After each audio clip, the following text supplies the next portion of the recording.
Hello friends, good morning. Manish की बात में एक बार फिर आप लोगों का स्वागत है। आज का टॉपिक है विश्वास। विश्वास किस पे करें, कितना करें और विश्वास से हमें क्या हासिल हो सकता है। तो चलिए मैं शुरू करता हूँ।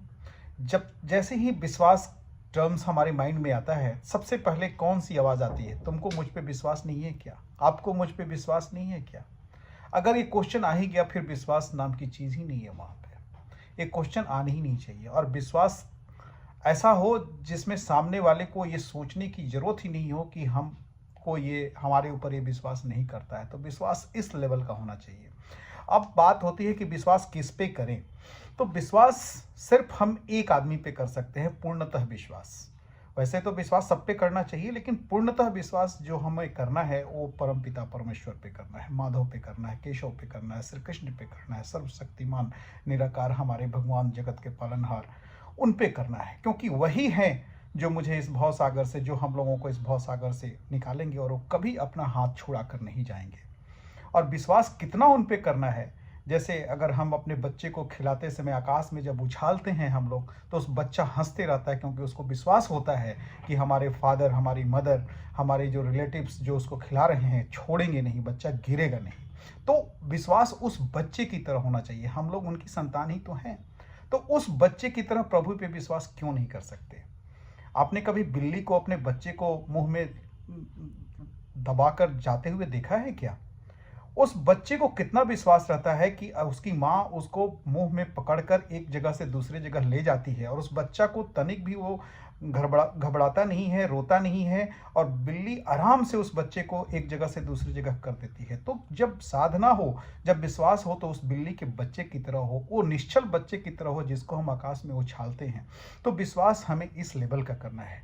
क्योंकि जब आपको मालूम है कि सामने वाला मुझे छोड़ के नहीं जा सकता, आपको एकदम से कहीं भी धोखा नहीं मिल सकता उस आदमी पे, तो विश्वास वहाँ बढ़ जाता है। और दुनिया में एक ही आदमी है जो कभी आपको धोखा नहीं दे सकते हैं, वो हमारे परमपिता परमेश्वर हैं। तो परमपिता परमेश्वर को छोड़ के विश्वास किसी पे उस लेवल का नहीं करना है। क्योंकि ये जितने भी लोग हैं, हमारे बंधु बांधव, भाई बहन, सब जितने भी लोग हैं, कभी ना कभी छोड़ के आपको जाएंगे। इस बात को हमेशा आप दिमाग में रखिए, तभी आपको कष्ट नहीं होगा। किसी से इतनी आसक्ति नहीं रहनी। आप प्यार सबसे कीजिए, आप सबसे बातें कीजिए, व्यवहार सबसे अच्छा रखिए, लेकिन विश्वास सिर्फ एक आदमी पे, परमपिता परमेश्वर। वही आपका अपना है, वही आपका सब कुछ है। उस पर अगर आपने विश्वास किया तो इस भवसागर को जरूर पार कर लेंगे। एक मैं छोटी सी कहानी सुनाता हूँ। जब मैं पहले कभी मंदिर जाता जाता था, अभी भी जाता हूँ, तो मैं भगवान से जाके भीख मांगने लगता था कि भगवान मुझे ये चाहिए, मुझे वो चाहिए, मेरा प्रमोशन हो जाए, मुझे धन मिले, मुझे सफलता मिले, मुझे अच्छा स्वास्थ्य मिले। बहुत चीज़ें मन में आती थी, भगवान के सामने इच्छा प्रकट होती थी। लेकिन जब मैं इन सब चीज़ों को देखा, एक कहानी ने मुझे झकझोर के रख दिया कि एक बच्चा तो अपने फादर के साथ जा रहा था एक दुकान पे, और गया तो दुकान वाले ने कहा कि तुमको क्या चाहिए? तो बच्चे ने कहा कि मुझे टॉफ़ी चाहिए। तो दुकान वाले ने कहा कि आप टॉफ़ी ले लो, निकाल लो, अब जो जितना चाहिए टॉफ़ी निकाल लो। तो उसके पिता ने उसके तरफ देखा कि हाँ, उसने पिताजी ने भी कहा कि हाँ बेटा ले लो, अंकल दे रहे हैं, खुशी से दे रहे हैं, अब पैसा नहीं लेंगे इसके। वो दुकानदार बच्चे से प्यार जताते हुए बोल रहा था कि अपना टॉफ़ी तुम अपने हाथ से निकाल लो, जितनी मर्जी है निकाल लो। तो बच्चे ने कहा नहीं अंकल, मैं नहीं निकालूंगा, आप उनसे खुद से दे दीजिए। तो दुकानदार जिद करता रहा, बच्चा बोलता रहा कि नहीं आप ही दे दीजिए। तो दुकानदार ने वो डब्बे में अपना हाथ डाला और एक मुट्ठी टॉफ़ी उसके हाथ में रख दी। तो बच्चे ने टॉफ़ी ले लिया। तो जब उसके फादर जब चलने लगे, घर आने के बाद पूछे कि तुमने अपने से टॉफ़ी क्यों नहीं निकाला?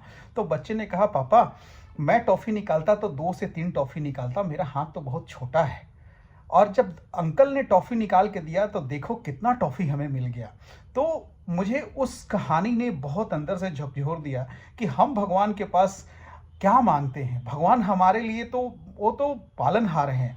उनको जो देंगे वो अद्भुत होगा, चमत्कारिक होगा। तो हम उनसे क्या ही मांग सकते हैं। तो मांगने के लिए तो हम मांगेंगे तो छोटी छोटी चीज़ें मांगेंगे, लेकिन जो भगवान मेरे लिए प्लान करेंगे ना, और जो प्लान किए और जब देते हैं तो छप्पर फाड़ के देते हैं। इसलिए भगवान के मंदिर में जब भी जाएं, शुक्रिया करने जाएं। भगवान को मालूम है कि आपको क्या देना है, कितना देना है, आपकी क्या क्या आकांक्षाएं हैं, उनको हर कुछ मालूम है। तो उन पे विश्वास रखिए, पूरा श्रद्धा रखिए, और उन्हीं पे विश्वास रखिए जो आपको सब कुछ देने वाले हैं। तो अगर मेरी बात अगर अच्छी लगी तो मेरे चैनल को लाइक कीजिए, सब्सक्राइब कीजिए, शेयर कीजिए, और हाँ, कंप्लीट विश्वास कीजिए प्रभु के ऊपर। Thank you very much.